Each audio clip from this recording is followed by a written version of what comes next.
오늘 저는 읽으신 본문의 말씀을 가지고 율법, 명예로운 자리로의 부르심, 율법, 명예로운 자리로의 부르심, 이와 같은 제목을 가지고 함께 말씀을 나눠보고자 합니다.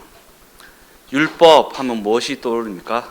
지켜야 하는 것, 안 지키면 안 되는 것, 율법, 하나님의 법, 율법을 지켜야 하는 것, 이렇게 생각합니다.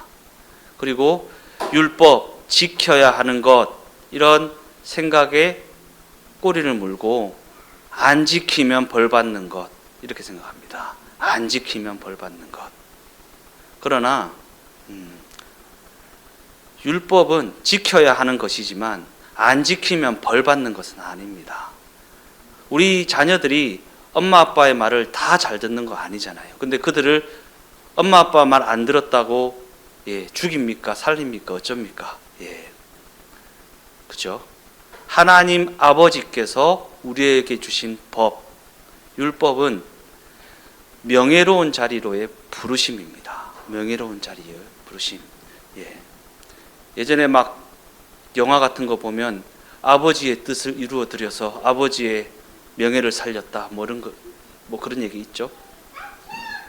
그와 같은 아버지의 뜻을 이루어 드림으로 말미암아 명예로운 자리에 서게 하는 것이 율법의 기준이라는 것이지, 지키면 복 받고 어기면 벌 받는 그런 것이 아닙니다. 이런 이해는 제가 늘 이야기하는 것이지만 원인과 결과라는 인과율의 이해에 갇혀서 하게 되는 것입니다.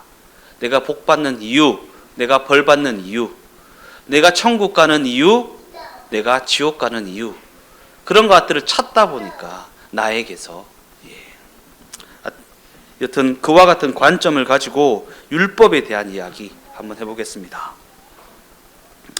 오늘 본문 로마서 10장은 9장에 이어서 이스라엘의 구원에 대한 이야기를 하고 있습니다. 먼저 이스라엘은 예수를 거절하였고 예수를 처형하였고 또한 그 은혜를 거부하였기에 당연히 구원에서 제어야 되는 것이 맞지 않는가. 예수를 처형했지 않습니까? 유대인들이, 이스라엘 사람들이 예수를 거부하였고 그 은혜라는 구원의 선물을 거부하였지 않습니까? 거부하였지 않습니까? 그러니까 그들에게는 당연히 구원이 되어야 되는 게 맞지 않는가라는 주장을 할 수 있습니다. 또 그와는 반대로 과연 그러하다면 우리는 하나님이 이스라엘을 택하셨고 구약 내내 그들을 위해 일하셨던 것은 다 소용이 없는 일이라는 것인가? 구약 성경 이 많은 내용들을 다 읽어보면 다 하나님이 이스라엘을 위해 일하시는 장면들이 나오지 않습니까? 어떻게 그 애굽이라는 땅에서 건져내셨으며 광야에서 어떻게 먹이시고 입히시고 인도하셨으며 어떻게 가나안 땅에 들어가게 하셨으며 젖과 꿀이 흐르는 그 가나안 땅에서 어떠한 복을 주셨는지 이렇게 기록하고 있는데 구약 내내 하나님이 일하신 이 일은 다 소용이 없는 일이라는 것인가? 라는 질문도 할 수 있습니다. 물론 이스라엘의 구원에 대해서 아무래도 괜찮다, 이스라엘이 구원을 받든지 말든지 그게 내하고 무슨 상관이고 라고 무관심하게 이야기할 수도 있겠지만, 그럼에도 불구하고 이 문제는 우리의 구원과도 연관이 있는, 우리의 구원에도 적용이 되는 중요한 문제라는 사실을 잊어서는 안 됩니다. 왜냐하면 이는 우리도 하나님이 택하여 주셔서 구원을 얻게 되었는데 그 택하여 주심이 취소될 수 있다는 이 주장은 우리도 자칫 잘못하면 이스라엘처럼 버림을 받을 수 있는 것 아닌가라는 논리로 연결되는 문제이기 때문입니다. 이스라엘이, 하나님이 택하여 주신 이스라엘이 구원을 못 받으면 우리는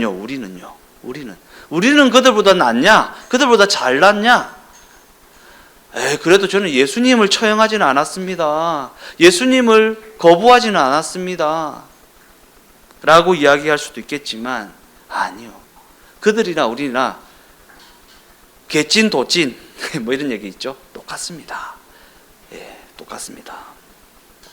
더 나아가 이 율법이라는 것은 하나님이 주신 것이지만 그것이 별다른 효험이 없어서 그것을 소유한 이스라엘 민족도 구원에 이르게 할 수 없었다면, 그와 같이 모든 인류를 위하여 하나님께서 보내어 주신 예수님도 자칫 잘못하면 무용지물이 될 수도 있지 않는가라는 논리로 이어질 수 있는 문제라는 것입니다.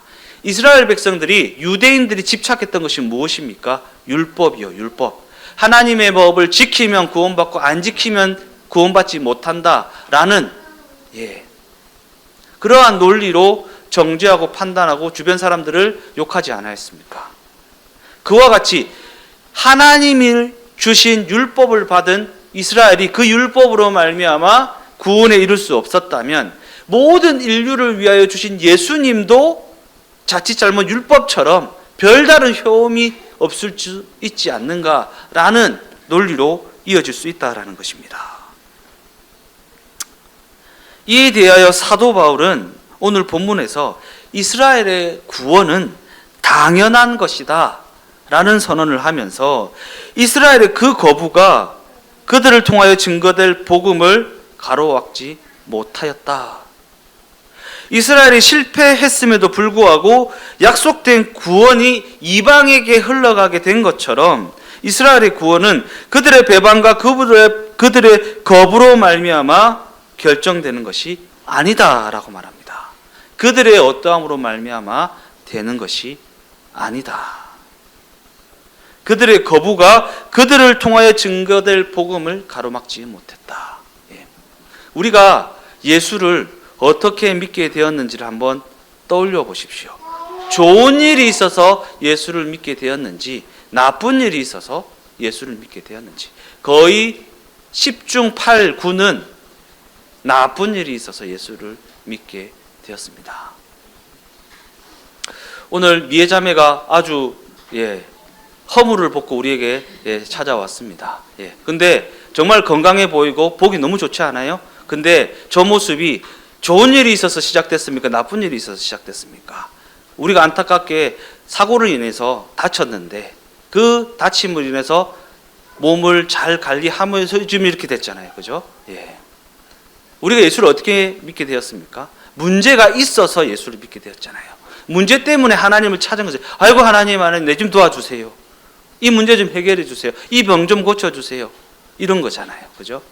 이스라엘의 그 거부, 예수를 처형하고 예수를 거부하고 예수를 배반했던, 예수를 거부했던 그 사건이 우리로 하여금 예수를 알게 되는, 예수를 알게 하는, 구원을 받게 하는 일이 되어졌다라는 것이죠. 그러니까 내 눈에 보이는 이러한 저러한 사건들이 꼭 나쁜 것만은 아니다. 모든 것이 주님의 은혜라면, 그죠? 오늘 찬양했죠? 모든 것이 주님의 은혜라면 내 삶에 버릴 것은 하나 없네. 내 삶에 버릴 것은 하나 없네.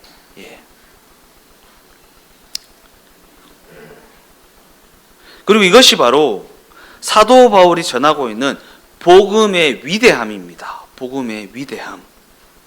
사도 바울은 지금 하나님의 일하심이 이렇게 위대하다라는 이야기를 하고 있는 것입니다. 이스라엘을 그렇게 예수님을 거부하고 배반하고 처형하였음에도 불구하고 어떻게 하나님이 그들을 구원하시는지, 용서하시는지, 품어주시는지, 하나님이 택하신 자들을 어떻게 포기하지 아니하시고 그들의 거부와 처형과 배반에도 불구하고 그들을 함께 이끌고 가시는지, 어떻게 그렇게 일하시는지를 이야기하고 있다라는 것입니다. 그렇다면 이스라엘에게 주어진 율법은 과연 무엇을 의미하는 것인가? 뭐 때문에 주신 것인가? 율법으로 말미암아 구원을 받는 것도 아닌데 왜 율법을 주신 것인가? 율법이 이스라엘로 하여금 예수를 믿는 자리에 나아가게 하지 못하였고 오히려 예수 믿는 일을 방해하였다면 하나님이 그들에게 율법을 주신 이유는 무엇인가? 우리가 은혜로 말미암아 구원을 얻는다라는 이야기를 할 때면 늘 율법이 아닌 은혜로 말미암아 구원을 얻는다라는 단서를 붙입니다. 우리가 하나님의 은혜로 말미암아 구원받는 것이지 율법을 잘 지켜서 구원받는 건 아니야 라는 이야기를 하지 않습니까? 그러나 이는 율법이 폐기 처분되었다. 이제는 율법 지킬 필요 없다. 예수님의 십자가 사건으로 말미암아 구원받는 거니까 이제 율법이 뭐고 지킬 필요 없다. 율법이 폐기 처분되었다 라는 이야기를 하고 있는 것이 아닙니다. 율법이 구원의 수단은 아니다 라는 이 사실을 너희가 바르게 이해해야 한다라는 것입니다. 예. 타 종교에서는 어떻게 합니까? 잘 지키면, 착하게 살면 복 받고, 안 지키면, 나쁘게 살면 벌 받는다라는 거지 않습니까? 복의 원인과 구원의 원인이 나에게 있습니다. 그러나 기독교 신앙은 복의 원인과 구원의 원인이 나한테 있는 것이 아니라 하나님에게 있습니다. 하나님이 독생자 예수 그리스도를 십자가에 못 박으심으로 말미암아 우리가 구원을 받는 것입니다. 우리가 하나님의 법이라는 율법을 잘 지켜서 복을 받고 구원을 받는 것이 아닙니다. 원인과 그 결과에 대한 원인이 하나님에게 있습니다. 그러니까 율법이 아닌 은혜로 말미암아 구원을 얻는다라는 이야기는 율법이 폐기 처분되었다라는 것이 아니라 율법은 구원의 수단이 아니다라는 이야기를 하는 것입니다. 본문 4절입니다. 그리스도는 모든 믿는 자에게 의를 이루기 위하여 율법의 마침이 되시니라. 이는 예수께서 하나님이 우리에게 율법을 주신 목적과 의도를 완성하셨다라는 말씀입니다. 완성하셨다. 그렇다면 율법을 주신 원래 의도가 무엇이기에 성경은 이렇게 이야기하고 있는 것인가? 하나님께서 우리에게 율법을 주신 이 의도와 목적이 무엇인가? 예수께서 율법을 완성하셨다라는 관점을 가지고 하나님이 우리에게 율법을 주신 목적을 한번 생각해 보겠습니다. 출애굽기 19장 3절에서 6절까지의 말씀입니다. 모세가 하나님 앞에 올라가니 여호와께서 산에서 그를 불러 말씀하시되 너는 이같이 야곱의 집에 말하고 이스라엘 자손들에게 말하라. 내가 애굽 사람에게 어떻게 행하였음과 내가 어떻게 독수리 날개로 너희를 업어 내게로 인도하였음을 너희가 보았느니라. 세계가 다 내게 속하였나니 너희가 내 말을 잘 듣고 내 언약을 지키면 너희는 모든 민족 중에서 내 소유가 되겠고 너희가 내게 대하여 제사장 나라가 되며 거룩한 백성이 되리라. 너희는 이 말을 이스라엘 자손에게 전할지니라. 우리가 이 말씀 때문에 율법을 잘 지켜야 하나님의 백성이 되고 율법을 잘 지켜야 복을 받는다라는 오해를 하게 됩니다. 그런데 이 말씀의 순서를 잘 봐야 됩니다. 이는 이스라엘 백성들이 시내산에 이르렀을 때, 출애굽하여 시내산에 이르렀을 때 하나님이 모세를 불러 율법에 대하여 말씀하시는 장면입니다. 그리고 여기서 우리는 말씀이 전개되는 순서를 유념하여서 살펴보아야 합니다. 즉 하나님이 이스라엘에게 율법을 먼저 주시면서 너희가 이 율법을 지키면 너희가 내 제사장 나라가 되고 내 백성이 되리라 라고 하지 아니하셨다라. 율법을 먼저 주시면서 잘 지켜 그러면 구원해 줄게 라고 하신 것이 아니다라는 것입니다. 율법보다 구원이 먼저 주어집니다.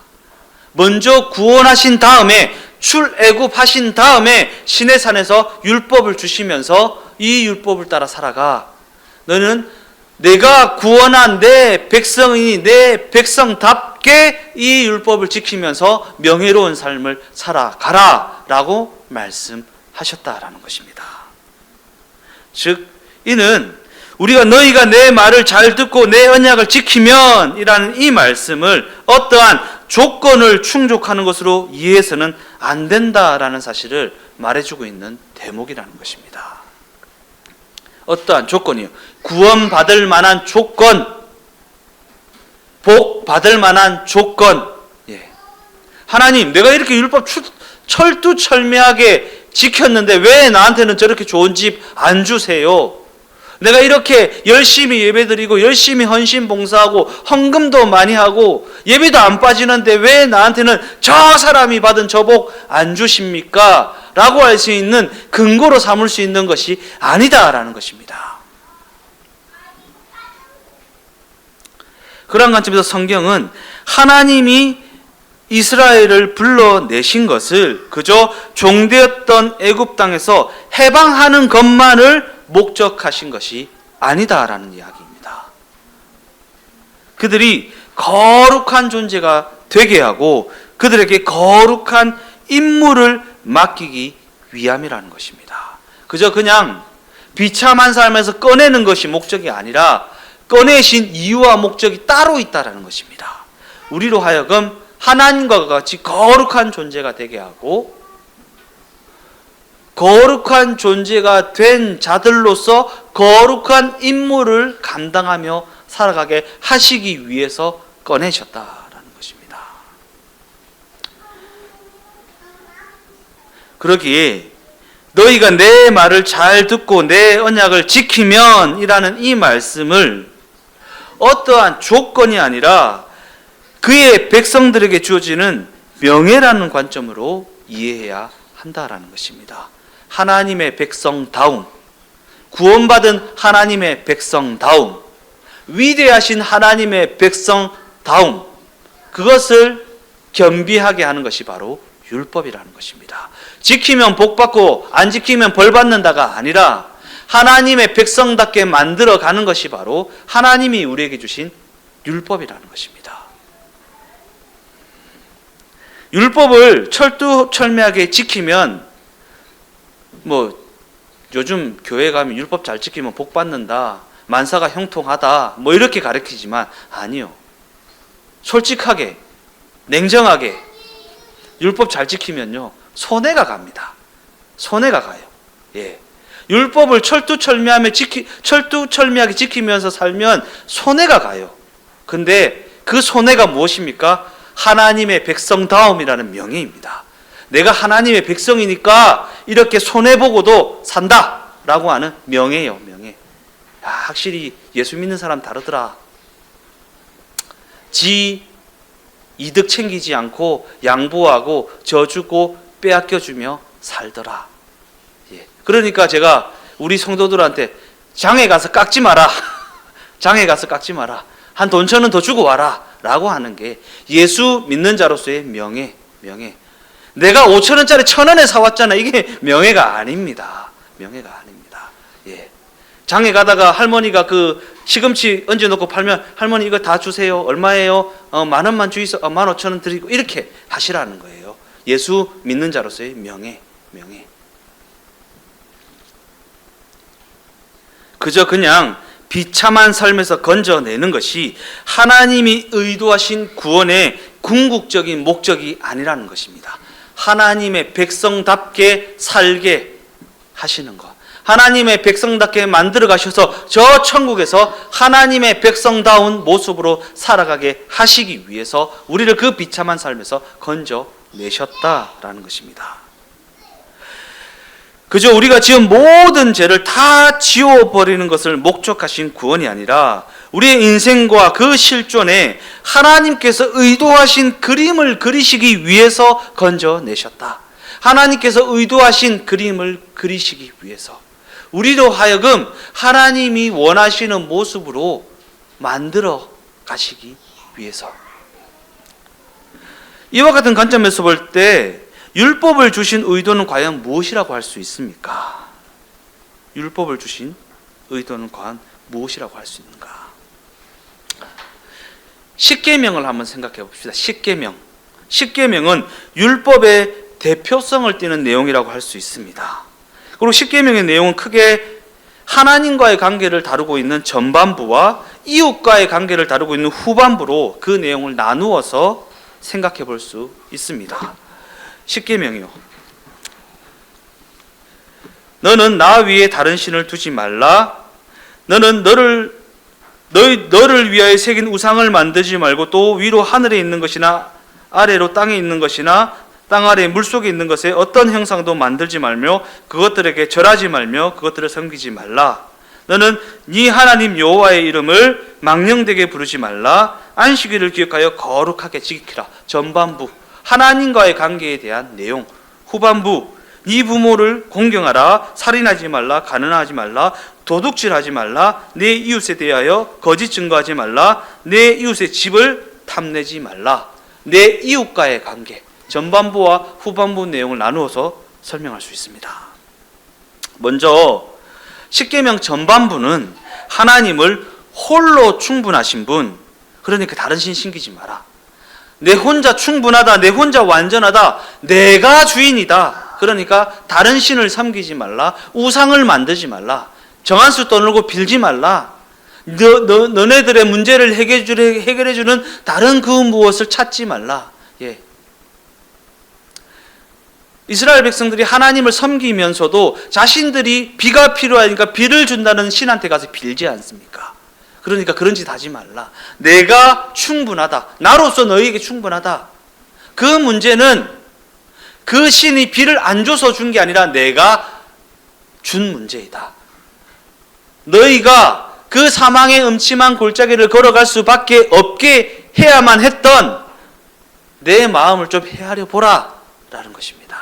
문제 준다고 울고 불고 원망하고 불평할 것이 아니라 하나님 아버지께서 우리로 하여금 그 사망의 음침한 골짜기를 걸어가게 해야만 하셨던 그 안타까운 마음을 한번 헤아려 보라 라는 것입니다. 왜 이 문제 안 해결해 주세요? 왜 저 문제 안 해결해 주세요? 왜 이렇게 안 해주세요? 왜 저렇게 안 해주세요? 하나님한테 떼쓰고 원망하고 불평하는 것은 어린아이 때에 족합니다. 그러나 언제까지 그러고 있으면 부모의 근심이지 않습니까? 저렇게 깐난쟁이 이길 때는 사탕 안 준다고 울고불고 떼써도 그래 엄마가 밥 먹고 나면 사탕 줄게 하면서 달랠 수 있습니다. 그런데 20살이 넘고 30살이 다 됐는데 여전히 사탕 안 준다고 떼쓰고 울고불고 이렇게 하고 있으면 그 자식이 부모한테 얼마나 근심거리가 되겠느냐라는 것입니다. 하나님께서 이제는 성인이 믿음의 장성한 분량에 이르는 우리는 문제가 다가오면 하나님께서 이 문제를 나에게 주셔야만 했던 그 안타까운 마음을 한번 헤아릴 줄 아는 성숙한 믿음이 되어져야 한다라는 것입니다. 그러기에 십계명 전반부는 홀로 충분하신 분, 홀로 완전하신 분, 홀로 주인이신 분, 이 이야기를 하고 있습니다. 그러나 이는 그저 모든 권력이 하나님께 집중되어 있다라는 의미는 아닙니다. 왜냐하면 십계명 전반부의 내용은 하나님은 모든 인간과 세상을 다스리시기에 충분한 분이시다라는 이야기를 하고 있기 때문에 하나님의 하나님 되시며 하나님의 하나님 되심, 하나님이 우리의 하나님이 되시기에 충분한 분이시다. 우리의 하나님 아버지가 되시기에 충분한 분이시다. 그러니까 다른 신을 섬기지 말고 다른 것에게 절하지 말고 다른 것에게 가서 문제 해결하지 말라라는 것입니다. 십계명 후반부는 어떠한 내용이 다루십니까? 거짓말하지 마라, 도둑질하지 마라, 살인하지 말라, 내 이웃의 것을 탐내지 마라. 이 내용은 우리에게 어떠한 의미를 주는 것입니까? 하나님은 너희의 필요를 너희 이웃에게서 빼앗아야 할 만큼 너희를 가난하게 두시는 분이 아니다 라는 거예요. 하나님은 너희의 필요를 너희 이웃에게서 뺏어야 할 만큼 너희를 가난하게 두시는 분이 아니다라는 것을 좀 믿으라라는 거예요. 믿으라. 예. 곧 너와 네 이웃에 쓸 것은 하나님이 채우신다. 그러니 너희는 어떠한 경우에도 넉넉함을 잃지 말라. 장 볼 때 이야기했잖아요. 넉넉함을 잃지 말라. 예. 조금 손해봐도 된다. 양보해도 된다. 내가 채울 거니까. 어떠한 경우에도 신자로서의 넉넉함을 잃지 마라. 그리고 예수님은 이 모든 계명의 내용을 취합하십니다. 네 마음을 다하고 뜻을 다하고 성품을 다하여 주 너의 하나님을 사랑하라. 첫째. 둘째, 네 이웃 그와 같이 네 이웃을 네 몸과 같이 사랑하라. 하나님 사랑, 이웃 사랑, 이렇게 두 가지 계명으로 취합하여서 우리에게 가르치십니다. 그리고 이 말씀에 모든 율법과 하나님의 뜻이 담겨져 있다라고 말씀합니다. 하나님 사랑, 이웃 사랑. 이처럼 율법이라는 것은 지켜서 구원을 얻는 어떠한 조건이 될 수 없고, 하나님의 백성이라는 자기 가치를 확인하는 어떠한 방편이 될 수도 없습니다. 율법은 신자들이 누려야 할 명예로움으로의 부르심입니다. 명예로운 자리로의 부르심. 신자들, 하나님의 백성들, 하나님의 자녀들이 누려야 할 명예로움이요. 더 나아가 율법은 하나님을 향한 사랑을 표현하는 방법이고, 하나님이 누구시며 하나님이 무엇을 목적하여서 우리를 구원하여 그의 백성을 삼아 주셨는가에 대한 요약입니다. 하나님을 사랑하고 이웃을 사랑하게 하시기 위해서 우리를 구원하셨다. 하나님을 사랑하는 삶을 살아가고 이웃을 내 몸과 같이 사랑하는 삶을 살아가게 하시기 위해서 우리를 부르셔서 구원하셨다. 그런데 이스라엘은 이러한 목적으로 주신 율법을 그저 자기 자신을 구별하는 조건으로 써버렸다. 나 이렇게 율법 지키는 사람이야. 나 이렇게 율법을 철두철미하게 지키는 사람이야. 내가 큰 집에 살지. 내가 율법을 잘 지켜서 그런 거야. 내가 좋은 차 타지. 내가 율법을 잘 지켜서 그런 거야. 내가 예수를 똑바로 잘 믿어서 그런 거야. 니 왜 그런 줄 알아? 예수 똑바로 안 믿어서 그런 거야. 라는 식으로 말합니다.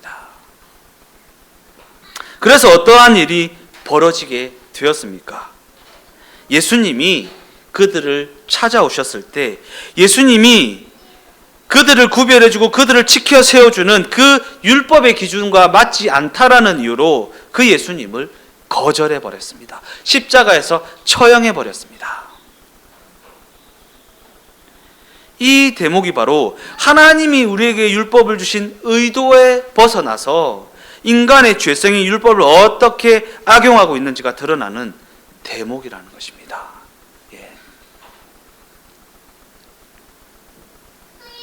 이처럼 우리는 율법을 잘 지킨 것을 내 노력과 내 열심의 성과라고 생각하고, 하나님이 자신을 부르신 것을 자신이 율법을 잘 지켰다라는 조건을 충족하였기 때문이라고 생각한다라는 것입니다. 왜요?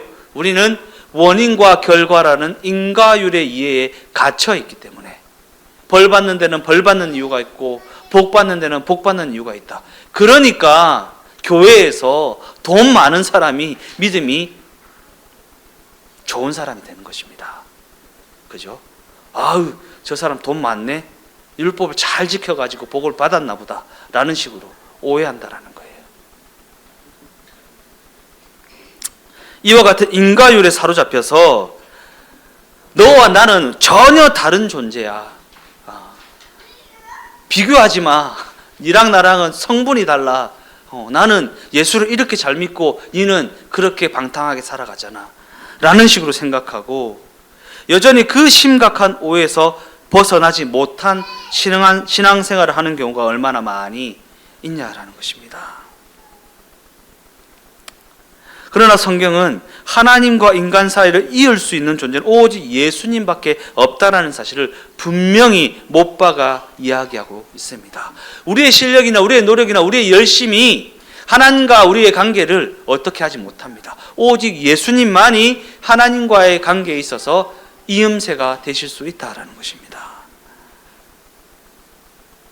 예수 그리스도는 하나님이 당신께서 택하신 자들을 당신께로 인도하시기 위해 세우신 유일한 길이시고 유일한 문이 되신다라는 거예요. 내가 길이고 진리요 생명이다. 그러기에 어떠한 명분이나 어떠한 유용함이나 어떠한 덕목이라 할지라도 거기에 예수가 없으면 그것은 기독교 신앙의 관점에서는 죄입니다. 죄. 아무리 실력이 있어도 예수님과 상관없는 실력은 죄입니다. 아무리 명분이 있고 유용함이 있고 덕목이 있어도 예수님과 상관없는 것들은 죄입니다. 왜냐하면 성경이 말하는 죄는 하나님 없음이기 때문입니다. 하나님이 없는 상태를 죄라고 말하고 있기 때문입니다. 예. 사람 죽이고 도둑질하고 이런 것은 죄의 결과지, 예. 그러한 모든 것들은 하나님이 없기 때문에 발생한 결과물에 불과하다라는 것입니다.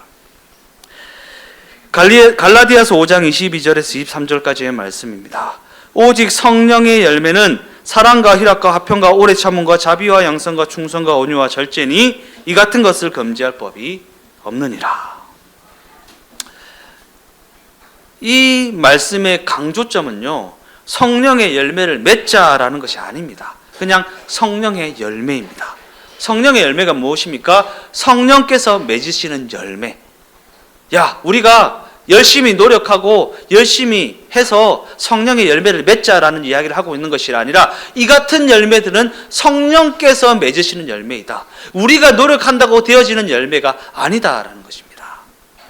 즉 나의 신앙이 얼마나 좋은지 하나님이 이러한 열매들을 통해 나를 인정해 주셨다라는 이야기를 하고 있는 것이 아니라 이러한 열매들은 오직 성령께서만 맺을 수 있는 열매인데 이 열매가 내 삶에 맺히게 되었다라는 것입니다.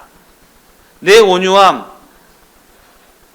내 사랑, 내 희락, 내 화평, 내 오래 참음, 내 자비, 내 양선, 내 충성이 아닙니다. 아닙니다. 성령께서 맺게 하시는 열매입니다. 그러니까 이러한 것들이 내 자랑이 될 수 없다라는 것입니다. 내가 예수 잘 믿어서 이런 열매들이 맺은 거야가 아닙니다. 그냥 성령께서 맺게 하신 것입니다. 요한복음 15장 5절 말씀 드리고 보겠습니다. 나는 포도나무요 너희는 가지라. 그가 내 안에 내가 그 안에 거하면 사람이 열매를 많이 맺나니 나를 떠나서는 너희가 아무것도 할 수 없음이라. 포도가 열리는 곳은 가지이지만 포도는 포도나무의 열매라는 것을 강조하고 있는 말씀입니다. 포도가 열리는 곳은 가지입니다. 나는 포도나무요 너희는 가지라. 우리에게서 포도가 성령의 열매가 맺힙니다. 그러나 그 열매는 가지의 것이 아니라 포도나무의 것입니다. 즉 가지는 포도나무와 분리되거나 그와 구별되어서 생각할 수 없을 뿐만 아니라 가지는 열매를 맺는 것으로 자기 자신의 가치가 증명되는 것도 아니다라는 것입니다. 그죠? 나무의 열매는 나무가 가지에 달리게 하는 것처럼 9가지 성령의 열매는 성령께서 맺으시는 열매니까 너희가 자랑하지 말라라는 거예요. 너희가 자랑하지 말라. 성령께서 맺으시는 거니까. 한편으로 우리는 성령께서 맺으시는 열매가 아니라 자신의 어떠함으로 말미암아 맺는 열매를 추구하며 살아가는 경우가 얼마나 많이 있습니까? 내 노력, 내 실력, 내 어떠함을 가지고 내 잘난 맛에 살아갈 때가 얼마나 많이 있습니까? 그런데 내 잘난 맛이 없으면 또 낙심하기도 하고요. 이게 우리 인생 아닙니까? 그러나 성경은 이러한 신앙의 모습이 너무나도 위험한 모습이라고 이야기합니다. 내가 기도했더니 이루어졌다라는 식의 고백은 많은 간증들의 핵심 논리 아닙니까? 내가 이렇게 하나님 앞에 기도했더니 하나님이 내 기도를 들어주셨다. 내가 하나님 앞에 이렇게 봉사 헌신했더니 하나님이 내 열심에 보상해 주셨다라는 것을 강조하는 것이 간증 아닙니까? 그러나 이런 식의 간증에는 하나님이 이루어 주셨다라는 그 고백 앞에 내가 어떻게 해서라는 단서가 붙습니다. 내가 어떻게 했더니 하나님이 이렇게 이루어 주셨다라는 식으로 말입니다.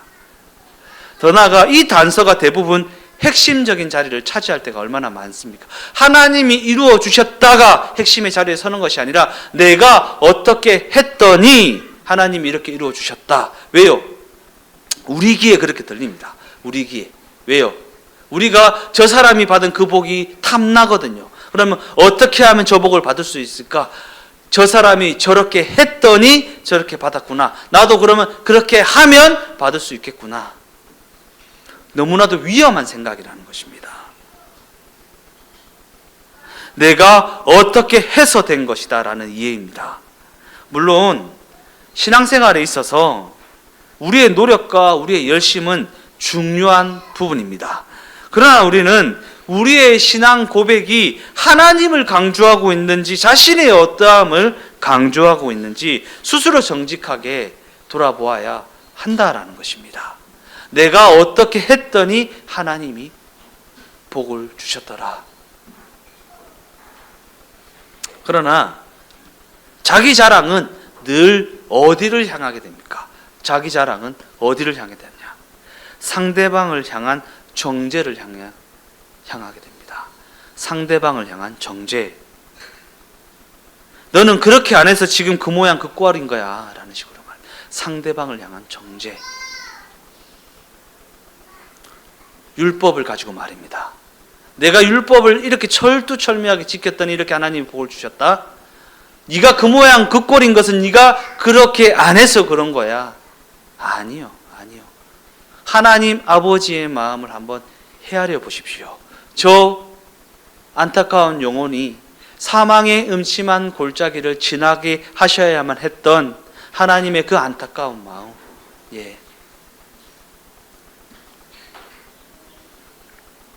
결론적으로 말씀을 마무리하겠습니다. 성경은 지금 우리에게 우리는 이렇게 해서 받았고 저 사람은 이렇게 안 하고도 받았다라는 이야기를 하고 있습니다. 우리는 이렇게 해서 받았고 저 사람은 이렇게 안 하고도 받았다. 말이 좀 이상합니까? 성경의 비유 중에 포도원 품꾼 이야기의 내용입니다. 아침 7시부터 하루 종일 일한 자와 오후 5시에 들어와서 1시간밖에 일하지 않는 자에게 한 데나리온이 동일하게 주어지니까 아침부터 하루 종일 일한 일꾼이 화를 냅니다. 왜 저 사람은 1시간밖에 일 안 했는데 나와 동일하게 한 데나리온이나 줍니까? 라는 식으로 말입니다. 그러나 성경이 하나님의 이와 같은 일하심을 이야기하고 있다는 사실을 잊지 마십시오. 우리는 저 이스라엘이 예수님을 거부하고 예수님을 처형까지 했는데 왜 저들도 구원하시는 것입니까? 혹시 이와 같은 하나님의 일하심이 불만입니까? 로마서 9장 32절에서 33절까지의 말씀입니다. 어찌 그러하냐?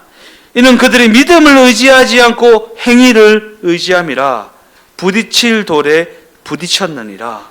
기록된 바 보라 내가 걸림돌과 거치는 바위를 시온에 두노니 그를 믿는 자는 부끄러움을 당하지 아니하리라 함과 같으니라. 그들이 믿음을 의지하지 않고 행위를 의지함이라. 예수님을 믿는 믿음으로 구원을 은혜로 받는 것을 의지하는 것이 아니라 자신의 행위를 의지해서 구원을 얻으려고 하니까 아침 일찍부터 와서 저녁 늦게까지 일한 게 억울한 것입니다. 아침 그들에게 한 데나리온이 주어진 것은 그들이 아침 일찍부터 저녁 늦게까지 일을 했기 때문이 아닌데 그것 때문에 그 한 데나리온이 그들에게 주어진 것처럼 오해하였다라는 것입니다. 예수님이 누구에게 걸림돌이 되셨다고, 예수님이 이와 같은 일하심이 누구에게 걸림돌이 돼서 넘어지게 된다라는 것입니까?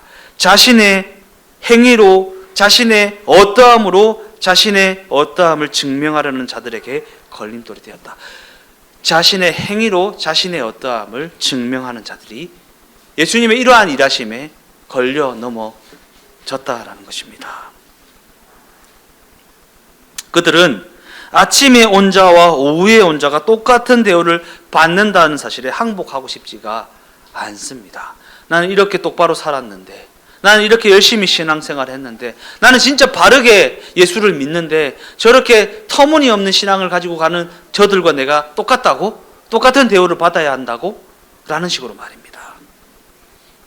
그러나 율법은 지켜서 구원을 얻게 하는 조건이 아니라고 했습니다. 율법은 하나님이 우리를 어떠한 지위와 명예로 부르셨는지를 말해준다고 했습니다. 예. 하나님 아버지의 기업에서 일하는 자입니다. 하나님 아버지에서. 그냥 모르는 사람이 아니라 하나님 아버지의 기업에서 아침 일찍부터 저녁 늦게까지 고생했으면 하나님 아버지로부터 칭찬을 받겠죠. 한 데나리온 그게 뭐라고? 예. 그것에 관심이 하나님 아버지의 기업이 빛나는 것에 관심이 있는 것이 아니라 그저 그에 대한 보상에만 관심이 있으니까 일 많이 한 내가 일 작게 한 저들과 똑같이 한 데나리온이 받는 것이 억울한 것입니다. 그런데 그 기업이 모르는 사람에서 알바 뛰는 것이 아니라 하나님 아버지의 기업이라는 것을 잊지 마십시오. 우리가 하나님 아버지의 기업에서 일할 때 그 한 데나리온 때문에 일하는 거 아니잖아요. 어떻게 하면 아버지의 기업이 빛날 수 있을까? 잘 될 수 있을까? 예. 그러면 한 데나리온이 문제가 되지 않지 않습니까? 나와 하나님 아버지의 관계를 생각한다면. 예. 식당에서 일하는데, 예. 엄마 가게에서 일하는데, 돈 한 푼 못 들고 가요. 근데 주방 이모는 매일 5만 원씩 받아갑니다. 예. 그런 이야기를 하고 있는 거예요. 예.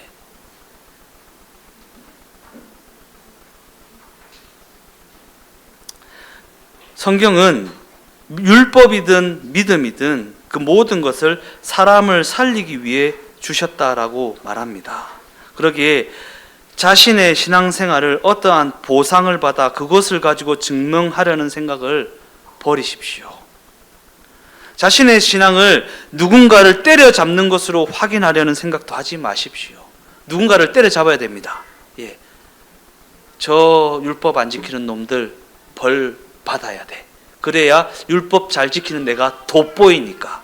이런 생각하지 말라라는 것입니다. 이웃을 때려잡으려 하기보다 오히려 그들에게 삼켜진 존재와 같이 되고 그들에게 배신을 당한 자 같이 되어 그들을 살리는 자리에 동참하는 자들이 되십시오. 만일 그렇게 되어지지 아니하면 예수도 율법도 우리에게는 걸림돌 외에는 아무것도 아닌 것이 되어버리고 말기 때문입니다. 그저 예수를 믿는다라는 것이 힘들고 억울한 것이 되어버리고 말기 때문입니다. 예수 잘 믿으면 뭐가 다가온다고요? 손해가 다가온다고요. 그러나 그 손해가 우리의 명예라는 것을 잊지 마십시오.